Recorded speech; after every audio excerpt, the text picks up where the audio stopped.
Halo semuanya, kembali lagi kita bertemu di mata kuliah Dinamika Teknik. Kali ini kita akan membahas tentang gaya inersia. Apa itu gaya inersia? Nanti akan kita jelaskan di dalam kuliah pada kali ini. Gaya inersia adalah gaya yang disebabkan oleh percepatan. Analisa percepatan telah menunjukkan suatu mekanisme yang penghubung-hubungnya bergerak. Terdapat percepatan-percepatan tertentu yang didapat ataupun dapat ditentukan pada hukum Newton kedua. Nah, dalam topik ini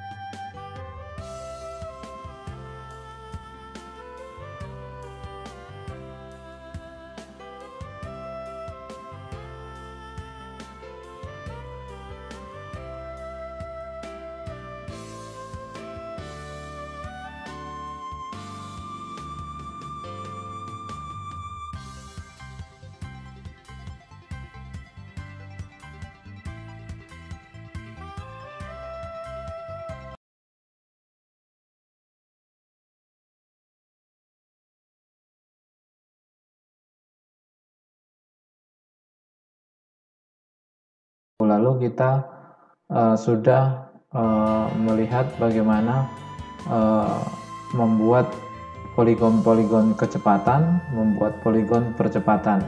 Nah, sehingga dasar utama bagi mahasiswa adalah bagaimana menggambar dari poligon kecepatan dan percepatan. Nah, hukum Newton 2 memberitahukan kita bahwa harus adanya gaya-gaya ataupun couple yang menyebabkan percepatan-percepatan ini. Nah, ini. Kemudian konsep gaya inersia diberikan setelah dipelajari gaya-gaya yang menyebabkan gerak tersebut. Nah, pada umumnya batang-batang hubung akan mendapatkan yang pertama adalah adanya gaya statis, kemudian gaya inersia. Nah, maka kemarin kita sudah membahas tentang gaya statis. Nah, kali ini kita akan banyak membahas tentang gaya inersia. Nah, contohnya pada mesin berkecepatan tinggi, percepatan dan gaya kelembaman, nah, yang dihasilkan dapat menjadi sangat besar dalam hubungannya dengan gaya statis yang menghasilkan kerja yang bermanfaat. Nah, contoh pada sebuah mesin mobil pada kecepatan tinggi, gaya kelembamannya dapat menjadi lebih besar dibandingkan dengan gaya yang dihasilkan pada torak akibat tekanan gas. Kemudian contoh lagi adalah turbin gas yang gaya kelembabannya akibat ketidakseimbangan yang kecil terdapat pada rotor akan menghasilkan pada bantalan yang menumpu pada rotor. Kemudian gaya-gaya yang berkali-kali besarnya dibandingkan dengan gaya gravitasi pada rotor. Jadi gaya inersia ini akan berkaitan dengan massa dari sebuah batang ataupun link. Nah, berikut ini adanya persamaan gerakan. Nah, lintasan dari sebuah benda sebagaimana yang diperlihatkan pada gambar ini dapat dianggap sebagai lintasan linear, kemudian dari suatu titik yang berada dalam benda tersebut ditambah lintasan menyudut dari benda tersebut. Nah, konsep yang sama berlaku pada kecepatan suatu benda. Akibatnya percepatan dari suatu benda dapat dianggap sebagai percepatan linear dari sebuah titik benda tersebut ditambah percepatan menyudut dari benda tersebut terhadap titik ini. Nah, adalah cukup memadai untuk mengambil titik pusat massa sebagai titik ini. Maka kita lihat di mana AC ini adalah AB plus ACB normal, ini kemudian ACB tangensial. Nah, maka AC ini percepatannya ini, percepatan AC ini adalah hasil penjumlahan dari AB, kemudian AB ACB normal plus ACB tangensial. Nah, ini kita ketahui nanti ada kecepatan sudut dan ada percepatan sudut juga. Nah, ini.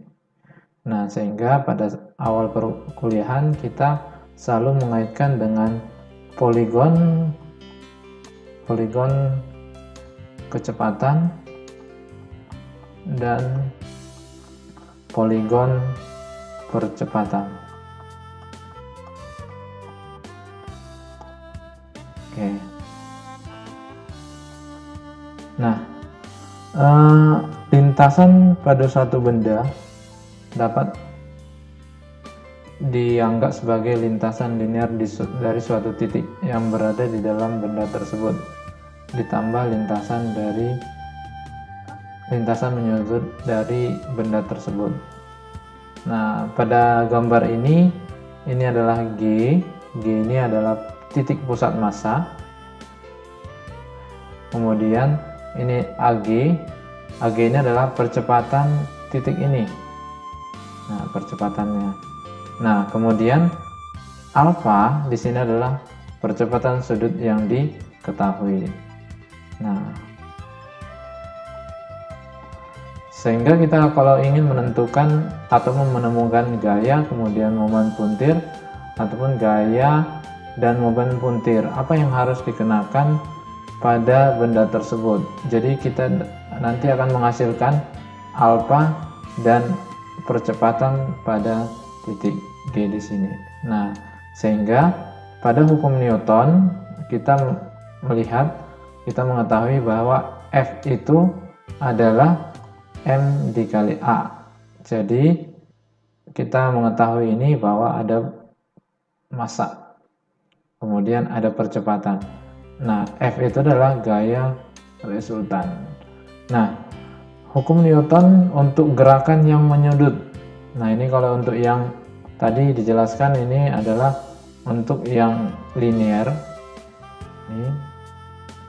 Nah, sedangkan untuk yang mempunyai untuk gerakan punya sudut. Nah, kita mengetahuinya dengan cara kita harus mencari momen puntir dari resultannya. Nah, sehingga momen puntir sama dengan I dikali alfa. Nah, oke, jadi harus ingat rumus ini, I dikali alfa untuk mencari momen puntir resultan. Nah, prinsip mekanika mengatakan bahwa sebuah gaya dari kopel dapat diganti dengan sebuah gaya tunggal. Pertanyaannya adalah bagaimana meletakkan gaya tunggal tersebut. Nah, kita lihat tadi kita mengetahui ada gaya gitu ya, F sama dengan M kali G. Nah, dan kita tahu tadi bahwa dia mempunyai sudut, maka T sama dengan I dikali alfa. Nah, kemudian ada gaya F, kemudian di sini kita mengetahui adanya titik G di sini. Nah, sehingga muncul yang namanya H ataupun lengan momen. Maka F dikali H sama dengan T sama dengan I dikali alfa. Nah, ini rumus gitu ya, rumus. Nah, sementara bagaimanapun nanti kita harus mencari jarak H dari titik pusat massa nih, sehingga H itu adalah I dikali alfa dibagi F. Nah, ini matematika sederhana aja. Nah, kemudian gaya tunggal F pada jarak H dari titik pusat massa pada gambar B. Nah, kemudian ini usahakan ini adalah tegak lurus gitu ya. Kemudian mengganti gaya F dan kopel T pada gambar A. Nah, ini menggantikan dari F, T, dan F di sini. Nah, di mana H ini adalah yang kita kenal dengan yang namanya adalah jari-jari girasi. Nah, ini jari-jari girasi. Oke.